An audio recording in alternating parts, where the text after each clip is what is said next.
నమస్తే, welcome to Disha TV.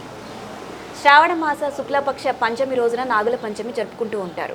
అయితే నాగుల పంచమి విశిష్టత ఏంటి, నాగుల పంచమి రోజు నాగదేవతకు ఎలాంటి నైవేద్యం సమర్పించాలి, ఇలాంటి వివరాలన్నీ కూడా మనకు తెలియజేయడానికి మనతో ఉన్నారు శివశాస్త్రి పంతులు గారు. నమస్కారం పంతులు గారు. నమస్కారం అమ్మా. చెప్పండి, నాగపంచమి వస్తుంది. సో ఈ రోజు అసలు నాగపంచమి రావడానికి శుక్లపక్ష పంచమి రోజు పూర్వ కథ ఏమన్నా ఉందంటారా?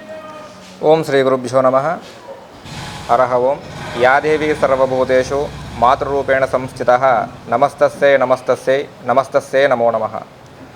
వందే శంభు ఉమాపతిం సురగురుం వందే జగత్కారణం వందే పన్నగభూషణం మృగధరం వందే పశూనాం పతిం వందే సూర్యశాంకవన్నినయనం వందే ముకుందప్రియం వందే భక్తజనాశ్రయం చ వరదం వందే శివం శంకరం. మరి మీరు అడిగినట్టమ్మా, ఏదైతే మీరు అడిగారో నాగుల పంచమి అనేది శ్రావణ మాసం శుక్ల పంచమి రోజు జరుపుకుంటాం. అందరం కూడా దాన్ని ఏమంటే ఇప్పుడు నాగుల పంచమిని జరుపుకుంటూ ఉన్నాము. దానికి గరుడ పంచమి కూడా పేరు ఉందన్నమాట. నాగుల పంచమినే మనము కొన్ని ప్రాంతాలలో గరుడ పంచమిగా జరుపుకుంటాము. ముఖ్యంగా ఈ నాగుల పంచమి ఎందుకు చేసుకుంటాము, దీనికి పూర్వకథ ఏమన్నా ఉందా అని మనం తెలుసుకున్నట్టయితే, నాగుల పంచమి రోజు ఎవరైతే ముఖ్యంగా కుజదోషాలు కానీ కాళసర్ప దోషాలు కానీ ఏవైతే ఉంటాయో, సంతానం లేనివారు కానీ వివాహం కానివారు కానీ వాళ్ళు వెళ్ళి ఆ యొక్క నాగమ్మకు పూజ చేసుకున్నట్టయితే సకల సుఖాలు కలగజేస్తుంది, సౌభాగ్యాలు కలగజేస్తుంది అని చెప్పేసి ఒక నానుడి ఉంది, ఒక ప్రమాణం ఉంది. మరి అది ఇవాళ ఎందుకు చేసుకోవాలి అని అంటే, పూర్వకాలంలో పంటలు పండించేటప్పుడు రైతులు దున్నేవాళ్ళు పొలాన్ని. అలా పొలం కూడా ఈ నాగల పంచమిలో దున్నడానికి ఎవరు కూడా వెళ్ళరు. ఏ రైతు కూడా పొలానికి వెళ్ళి నాగలి కట్టి దున్నడం అనేది చెయ్యడు. ఎందుకోసం అంటే దీనికి ఒక చిన్న కథ ఉన్నది, చెప్తాను వినండి. పూర్వము ఒక గౌడ బ్రాహ్మణుడు ఉండేవాడు అన్నమాట ఒక గ్రామం లోపట. మరి ఆ యొక్క గౌడ బ్రాహ్మణుడు ప్రతిరోజు కూడా దైవారాధన చేసుకునేవాడు. అదేవిధంగా నాగుల పంచమి రోజు వాళ్ళ ఇంట్లో అందరూ కూడా నాగమ్మకు పూజ చేసుకునేవారు. అలా చేసుకునే సమయం లోపల ఒకానొక రోజు ఏం జరిగిందంటే, పొలంకు వెళ్ళాడు. నాగుల పంచమి రోజే పొలానికి వెళ్ళాడు. పొలానికి వెళ్ళి అక్కడ పొలం దున్నుతూ ఉంటే కలను అంటాం కదా, అంటే కింద మనకు భూమి లోపల ఏంటంటే అక్కడిక్కడ కొన్ని హోల్స్ ఉంటాయి, గడ్డి అనేది ఉంటుంది, అందులో కొన్ని పాములు క్రిమి కీటకాలు ఉంటాయి. అలా దున్నుతున్న సమయం లోపల ఈ యొక్క నాగలికి తగిలి కొన్ని పాము పిల్లలు చనిపోయాయి. అక్కడ కొన్ని పాము పిల్లలు చనిపోయినాయి. నాగలికి రక్తం అంటింది. ఆయన అంతే తీసుకొచ్చేసి ఆ నాగలి ఇంటి పక్కన పెట్టేశాడు. తన పని తను చేసుకుంటూ ఉన్నాడు. అయితే ఆ పిల్లల యొక్క తల్లి, నాగపాము పిల్లల యొక్క తల్లి వచ్చింది. వచ్చేసి ఆ పిల్లలను చూసి బాధపడుతూ, ఎవరు నా పిల్లలను చంపారో నేను తెలుసుకొని వారిని శిక్షిస్తా అని చెప్పేసి శపథం చేసుకొని వచ్చేస్తుంది అన్నమాట. వచ్చి ఊరు మొత్తం తిరుగుతుంది. ఊరు మొత్తం తిరిగి ప్రతి ఇంటికి పోయి చూసుకుంటూ ఉంటుంది. అప్పుడు ఏమవుతుందంటే, ఈ యొక్క గౌడ బ్రాహ్మణుడి ఇంటికి వెళ్తుంది. వెళ్ళగానే బయట నాగలి పెట్టింది ఉంటుంది. ఆ నాగలికి రక్తం కనబడుతుంది.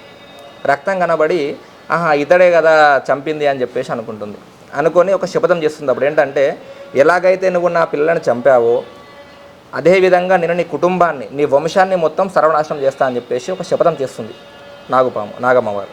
శపథం చేసేసి ఏం చేస్తుందంటే, ఆ బ్రాహ్మణుడికి, గౌడ బ్రాహ్మణుడికి ఏమవుతుందంటే, ఒక అమ్మాయి ఉంటుంది, పిల్లలు ఉంటారు, ఒక పెద్ద అమ్మాయి ఉంటుంది. ఆమెను పక్క ఉన్న ఊరిలో ఇచ్చి వివాహం చేయడం కూడా జరుగుతుంది.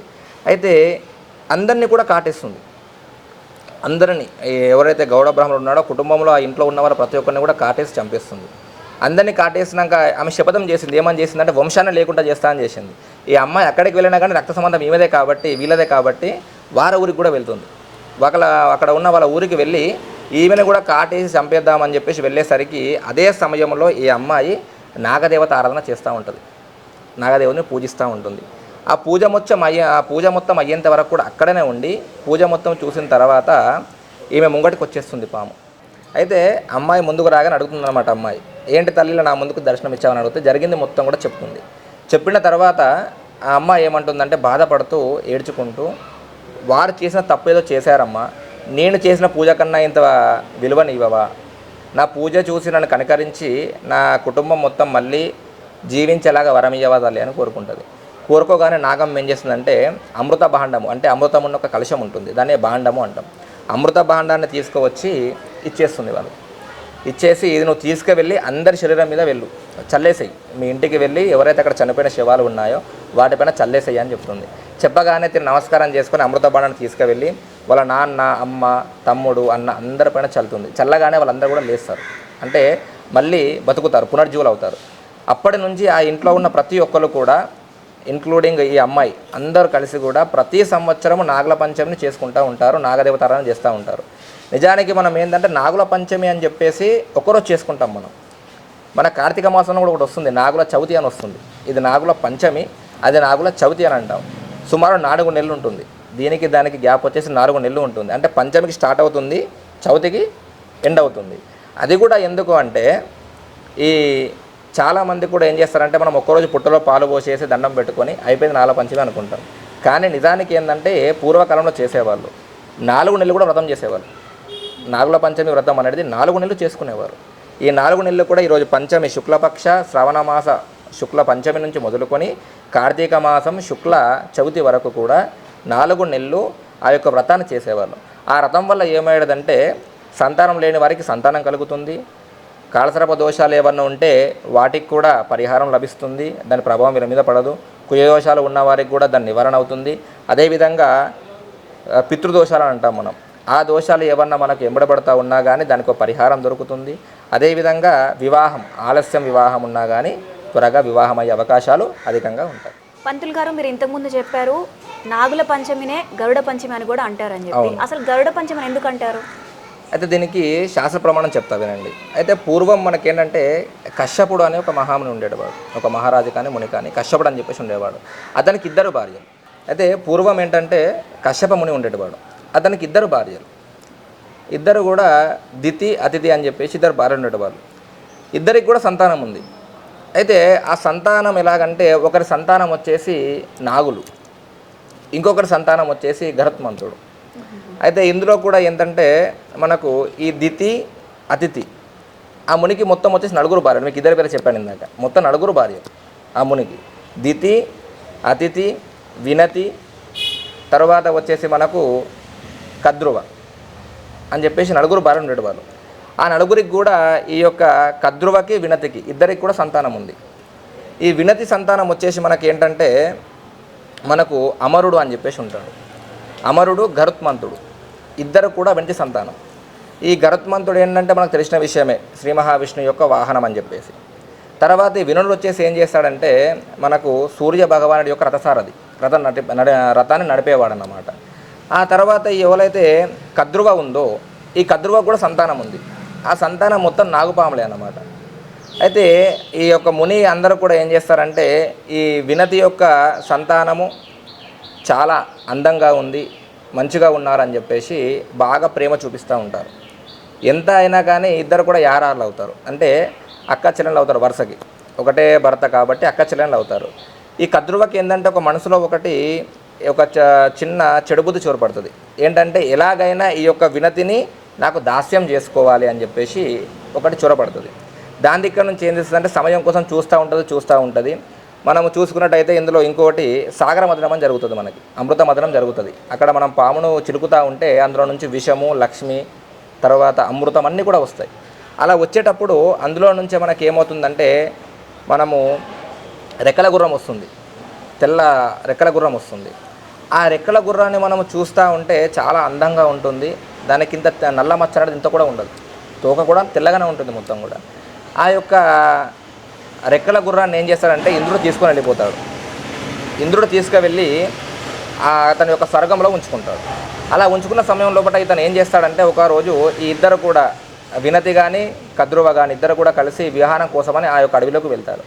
వెళ్ళగానే అక్కడ గుర్రం ఇట్లా అక్కడ తిరుగుతూ ఉంటుంది గుర్రం. ఆ గుర్రాన్ని చూసి ఈ యొక్క కద్రువ ఏమంటుందంటే వినతి ఏమంటుందంటే గుర్రం చూసావా ఇంత అందంగా ఉందో అని చెప్పేసి అంటది. అనగానే కద్రువ ఏమంటుందంటే ఏమందంగా ఉంది, తోక నల్లగా ఉంది అని అంటది. అనేసరికి వినతి ఏమంటుందంటే లేదు తెల్లగా ఉందని వినతి అంటది, లేదు నల్లగా ఉంది అని చెప్పేసి కద్రువ అంటది. అనేసరికి ఈ యొక్క కద్రువ ఏమంటుందంటే రేపు ఇదే సమయానికి మనం ఇక్కడికి వద్దాం, మనకు మళ్ళీ ఆ యొక్క గుర్రం కనబడుతుంది. కనబడ్డప్పుడు దాని తోక నల్లగా ఉంటే నువ్వు నాకు దాస్యం చేయాలి, తెల్లగా ఉంటే నేను నీకు దాస్యం అవుతా అని చెప్పేసి చెప్తుంది. చెప్పగానే షరతు పెట్టుకొని సరే అని చెప్పేసి వారి యొక్క ఇంటికి వెళ్ళిపోవడం జరుగుతుంది. వెళ్ళిన తర్వాత మరునాడు వచ్చేసరికి ఈ యొక్క కద్రువ ఏం చేస్తుందంటే ఆల్రెడీ కద్రువ మనసులో ఉంది ఏమని, వినతిని మనము దాస్యం చేసుకోవాలని చెప్పేసి ఉంది. కాబట్టి కద్రువ ఏం చేస్తుందంటే నాగపాలను పిలుస్తుంది, అందరిని పిలుస్తుంది, బిడ్డలను సంతానం మొత్తం పిలిచి ఏమంటుందంటే మీరు ఎట్టి పరిస్థితుల్లో రేపు ఆ యొక్క అశ్వానికి తోక దగ్గర పట్టుకోవాలి, చుట్టుకొని ఉండాలి మీరు. చుట్టుకొని ఉంటే నల్లగా కనబడతారు. కాబట్టి నా మాట నెగ్గుతుంది, వినతి నాకు దాస్యం అవుతుంది అని చెప్పి చెప్తుంది. జనమేజయుడు అని చెప్పేసి ఉండేటివాడు. అతను ఏం చేస్తారంటే సర్పయాగం చేస్తాడు. ఆ తల్లి శాపం పెడుతుందన్నమాట. నాగపాముల కన్నడి కూడా శాపం ఏం పెడుతుందంటే భవిష్యత్తులో జనమేడు చేసే సర్పయాగంలో మీరు అందరూ కూడా పని చనిపోతారు అని చెప్పేసి శాపం పెట్టేస్తుంది. తర్వాత ఈ యొక్క తక్షకుడు మాత్రం నువ్వు చెప్పించి చేస్తానేసరికి ఆమె సంతోషపడుతుంది. తక్షకుడు చెప్పేస్తుంది, రేపు ఈ సమయానికి నువ్వు వెళ్ళి ఆ యొక్క అశ్వం యొక్క తోకకు చుట్టుకో అని చెప్పేసి చెప్తుంది. చెప్పగానే ఈ యొక్క తక్షకుడు వెళ్ళి ఆ తోకకు చుట్టుకోగానే తోక నల్లగా కనబడుతుంది. దూరం నుంచి చూస్తారు కాబట్టి పామని తెలియదు, నల్లగా కనబడగానే ఈ యొక్క వినతి కద్రువకు దాస్యమైపోతుంది. దాస్యమైపోయి ఇలా కొన్ని సంవత్సరాలు చేస్తూ ఉన్న తర్వాత ఈ గరుత్మంతుడు పెద్దవాడైపోతాడు. ఈ యొక్క వినతి యొక్క ఇద్దరు కుమారులు కూడా పెద్దవాళ్ళు అయిపోయి వాళ్ళ సంకల్పం ఏముంటుందంటే నా తల్లిని దాస్యం నుంచి విముక్తం చేయాలని చెప్పేసి ఒక సంకల్పం ఉంటుంది. వీళ్ళు ఏం చేస్తారంటే ఇద్దరు కూడా కలిసి కద్రువ దగ్గరికి వెళ్ళి మరి మా తల్లిని దాస్యం నుంచి విముక్తి చేయండి అని అడుగుతుంది. అడగానే ఆమె ఏమంటుందంటే కద్రువ ఏమంటుందంటే ఇంద్రుడి దగ్గర ఉన్న అమృతాన్ని తీసుకొచ్చి నాకు ఇస్తే మీ తల్లిని దాస్యం విముక్తి చేస్తా అని చెప్తాడు. చెప్పగానే ఆ యొక్క గరుత్మంతుడు ఇంద్రుడితో యుద్ధం చేయడానికి పోతాడు. యుద్ధం చేసి ఆ యొక్క అమృత భాండాన్ని తీసుకువచ్చేసి కింద దర్భలు పరిచినవి ఉంటాయి. దర్భ అంటే మనకు కల్పం అంటాం దాన్ని. ఆ దర్భలు కింద పరిచినవి ఉంటాయి. దానిపైన పెట్టి గరుత్మంతుడు పెట్టగానే ఆ కద్రువ ఏమంటుందంటే సరే నువ్వు చెప్పిన విధంగా నాకు అమృతం ఇచ్చావు కాబట్టి వీడిని తల్లిని తీసుకుపోని పంపించేస్తుంది. అక్కడ పెట్టగానే ఇంద్రుడు చేంజ్ చేస్తాడంటే మళ్ళీ అమృత బాణం తీసుకొని వెళ్ళిపోతాడు. ఎందుకంటే ఒకవేళ ఆ నాగుపాములు కనుక అమృతాన్ని తాగాయంటే వాటికి చావు ఉండదు, మరణం ఉండదు. మరణం ఉండకపోతే ఏమైపోతుందంటే అవి మనుషుల కంటే ఎక్కువ విరిగిపోతాయి. పాములు సర్పాలు పెరిగిపోయిన తర్వాత మనుషులను భూమిపైన బతకనివ్వకుండా ఆగమాగం చేస్తాయి, అల్లకల్లోలం చేస్తాయి అని చెప్పేసి ఒక ఉద్దేశంతో ఆ యొక్క ఇంద్రుడు మళ్ళీ అమృత భాండాన్ని తీసుకొని స్వర్గానికి వెళ్ళిపోతాడు. అయితే ఈ పాములన్నీ కూడా అక్కడ చేరుకుంటాయి. మళ్ళీ చేరుకొని ఏం చేస్తాయంటే ఏదైనా ఒక చుక్క 2 చుక్కలు ఆ దర్భ మీద పడ్డాయేమో అని చెప్పేసి వచ్చి నాలుకతోనే దర్భ నాకుతూ ఉంటాయి. ఆ పాములన్నీ కూడా నాకుతూ ఉంటే ఆ దర్భ ఎలా ఉంటుందంటే సువ్వగా ఉంటుంది. మొదళ్ళు కొనలు ఏవైతే ఉంటాయో పైన ఆ భాగం కొద్దిగా దర్భ సువ్వగా ఉంటుంది. ఈవెన్ మనం ఇప్పుడు చేతికి ఇట్లానే తెగుతుంది అన్నమాట. చాలా షార్ప్ ఉంటాయి అవి. నాకేసరికి ఏమవుతుందంటే వాటి నాలిక చీరిపోతుంది. నాలిక చీరిపోయి అందుకే అప్పటి నుంచే మనకు పాములకు బయటికి తీయగానే చూస్తే 2 నాలుకలు ఉంటాయి. లోపల ఒకటే ఉంటుంది, బయటకు రంగా 2 అయిపోతాయి. దానికి కారణం ఇదే అన్నమాట. ఆ దర్భ నాకడం వల్ల తెగడం వల్ల 2 నాలుకలు అయిపోయినాయి పాములకి. ఆ విధంగా జరుగుతూ ఉంటుంది.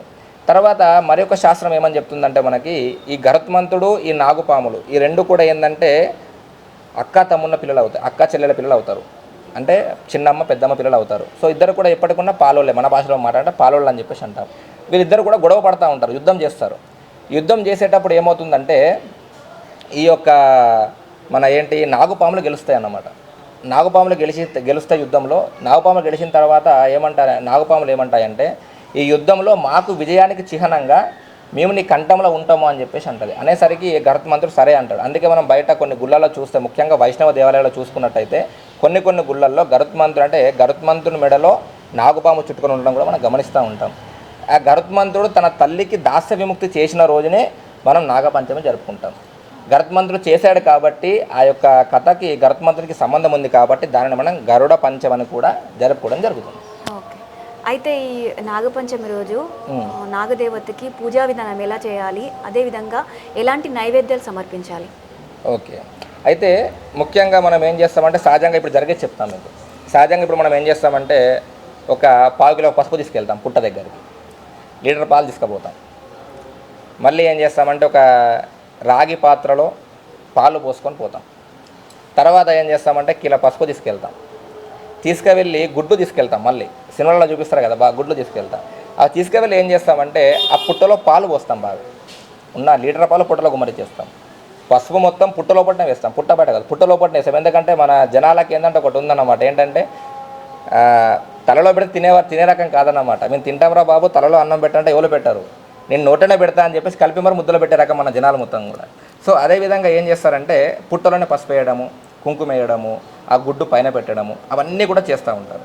ఇవి చేయడం వల్ల ఏమవుతుందంటే ఇప్పుడు మనమే ఉదాహరణ చెప్తాం, మనమే ఉన్నాము, మనకే బాగా పసుపు కుంకుమ మీద పట్టదంటే మనకి ఎలర్జీ వస్తుంది, స్కిన్ డిసీజ్ వస్తాయి చాలా. అదేవిధంగా ఈ సర్పానికి కూడా పసుపు కుంకుమ అనేది ఎప్పుడు కూడా అంత పెట్టకూడదు, పుట్ట లోపల ఎప్పుడు వేయకూడదు. మనకు శాస్త్రం కూడా ఏం చెప్పిందంటే కేవలము విగ్రహారాధన చేయమని చెప్పింది. నాగదేవత విగ్రహాలు ఉంటాయి బయట, ఆ విగ్రహాలకే పాలు పోసి కడగండి, పసుపు రాయండి, కుంకుమ బొట్లు పెట్టండి, ఏమన్నా చేయండి. కానీ పుట్ట దగ్గరికి వెళ్ళి అవన్నీ చేయకూడదు. పుట్ట బయటనే కొద్దిగా పసుపు కుంకుమ వేస్తే సరిపోతుంది. కాబట్టి అధికంగా చేయకూడదు ఏది కూడా. మనం ఎంతలో చేయాలో అంతలోనే చేయాలి. ముఖ్యంగా మళ్ళీ పాలు కూడా ఆవు పాలు పోస్తే పర్వాలేదు, పాము కరుగుతాయి. ఆవు పాలు పోస్తే అవి కూడా కొన్ని పోయాలి. ఆవు పాలు ఉన్నాయి నా దగ్గర ప్యూరియా అని చెప్పేసి లీటర్ పోస్తారంటే కాని పని. కేవలం ఒక 2 చెంచాలు సరిపోతుంది. మనం ఏం చేస్తామంటే ఇప్పుడు మనకు దొరికేటి బయట మొత్తం కూడా డైరీ పాలు దొరుకుతాయి. అవి ప్యూర్ ఆవు పాలు అని చెప్పలేము, అందులో కొన్ని కెమికల్ పాలు కూడా ఉండొచ్చు. అవన్నీ కూడా తీసుకొచ్చి మనం పాముకు వేసరికి ఏమవుతుందంటే పాముకు కూడా జీర్ణాశయం అని ఉంటుంది, దానికి అవి పాలంటే అరగవు ఎప్పుడు కూడా. సో కాబట్టి మనం భక్తితోనే చేస్తున్నాం ఇక్కడ కరెక్టే, మనం భక్తితోనే చేస్తున్నాం కరెక్టే, కానీ అక్కడ పాముకి ఇబ్బంది పెడుతున్నాం. కాబట్టి ఈ భక్తికి వచ్చే పుణ్యం అనేది రాకుండా పాముకి ఇబ్బంది పెట్టిన పాపం మనం ఎంబడబడుతుంది. అందుకే చాలామంది అంటూ ఉంటారు, అయ్యగారు నేను పోయిన సంవత్సరము నాగమ్మకు లీటర్ పాలు పోసిన స్వామి, అయినా కానీ నా పనులేం కాలే అంటారు. ఎందుకు అవుతుంది? కాదు ఖచ్చితంగా. ఎందుకంటే నీ లీటర్ పాలు నీ సంతోషం కోసం నువ్వు పోస్తున్నావు, కానీ అక్కడ తను ఇబ్బంది పడుతుంది కదా. ఇప్పుడు ఒక మనిషి ఎప్పుడైనా సరే, అందుకే మనం ఏమంటామంటే మన కంఫర్ట్ కాదు ఇతరుల కంఫర్ట్ చూడాలి ఎప్పుడైనా సరే. మనం ఎలా ఉంటామని కాదు, మన ముందు ఉన్న వాళ్ళ కంఫర్ట్ ఏముందో తెలుసుకొని దానికి తగ్గట్టుగా మనం ఉంటే దాని ఫలితం మనకు వస్తుంది. కాబట్టి ఈ నాగుల చవితి రోజు పూజా విధానం ఎలా చేసుకోవాలంటే, అమ్మవారికి ముఖ్యంగా పాలు చేసుకుంటాము. తర్వాత మనము పిండి వంటలు చేసుకుంటాము. పిండి వంటలు, పాలు ముఖ్యంగా.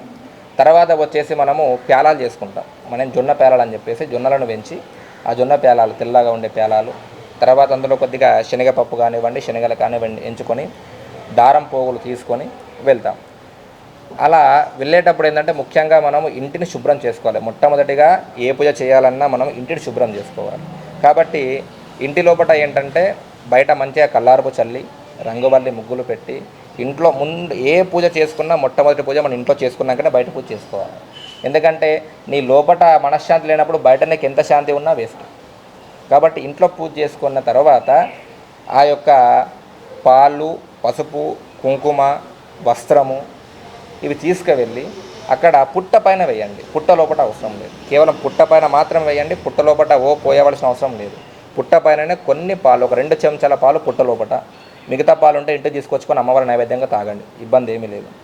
అలా చేసుకొని అక్కడ పుట్ట దగ్గర విగ్రహాలు ఉంటాయి మనకి, ఆ విగ్రహాలకే మంచిగా పాలు పోసి కడిగి పసుపు రాసి కుంకుమ బొట్టు పెట్టి పువ్వులు పెట్టి వస్త్రం పెట్టేసి ధూపదీప నైవేద్యాలు అక్కడ సమర్పించి తర్వాత పుట్ట దగ్గరికి వచ్చి కేవలం కొద్దిపాటి కుంకుమ, కొద్దిపాటు పసుపు వేసి అక్కడ పుట్టలో 2 చెంచాల పాలు పోసి మనసులోని కోరిక చెప్పుకొని దాని చుట్టూ ప్రదక్షిణ చేసుకొని ఇంటికి వచ్చి భోజనం చేసుకుంటే సరిపోతుంది.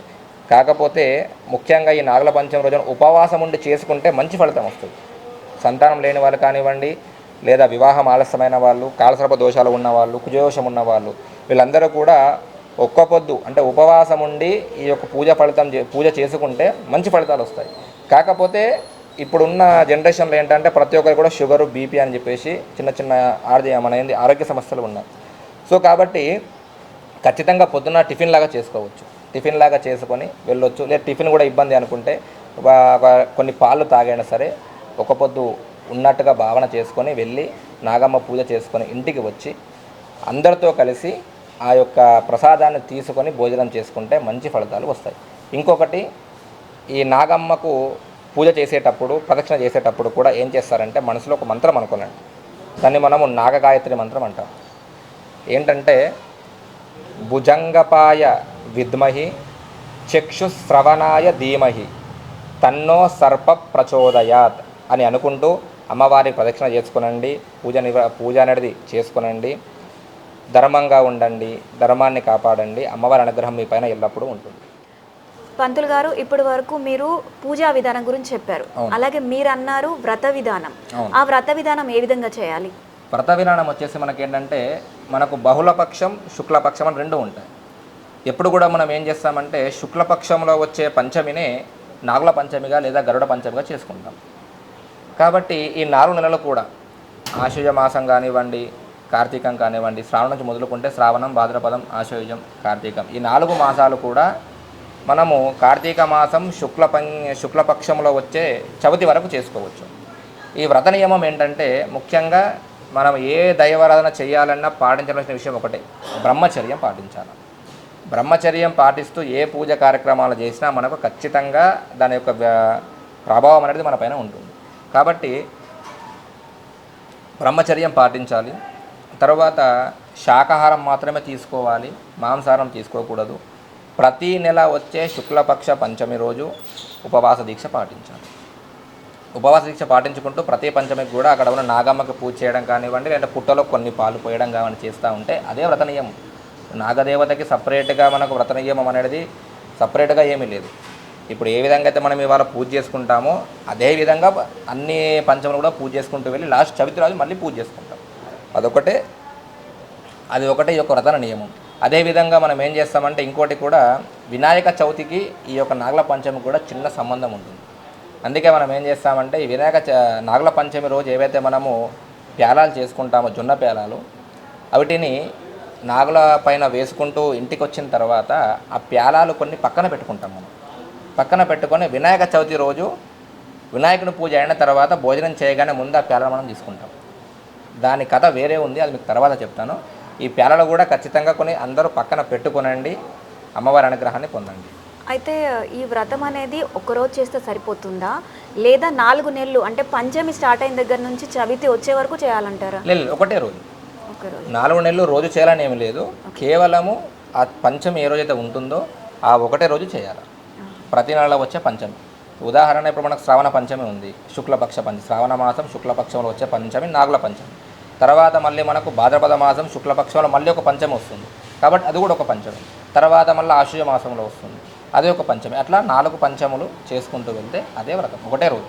అలాగే ఈ నాగుల చవితి పూజ రోజు పంచమి రోజు కానివ్వండి, పూజ చేసేప్పుడు కొంతమంది గుడ్లు పెడుతూ ఉంటారు, కొంతమంది పెట్టరు. అలాగే కొంతమంది కొబ్బరికాయలు కొడతారు, కొంతమంది కొట్టరు. అంటే దీనికి ఏమైనా కారణాలు ఉన్నాయా?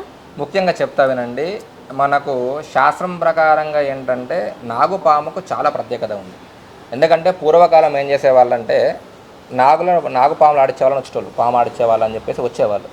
వస్తూ ఉంటే వాళ్ళు ఏం చేసేవాళ్ళు అంటే జనాలు మొత్తం కూడా చుట్టూ అక్కడ కూడుకొని దాన్ని చూసేవాళ్ళు, వీక్షించేవాళ్ళు. దానివల్ల ఏమవుతుంది, నాగుపాము ఆడిచేటప్పుడు పాము బుసలు కొడుతూ ఉంటుంది. ఆ బుసల వైబ్రేషన్ వల్ల మన లోపల ఉన్న కొన్ని నెగిటివ్స్ అనేది వెళ్ళిపోతూ ఉంటాయి. ఆ బుసకంత పవర్ ఉంది. కొనడం వల్ల మనకు కొన్ని ఆరోగ్య సమస్యలు ఉన్నా తొలగిపోతూ ఉంటాయి.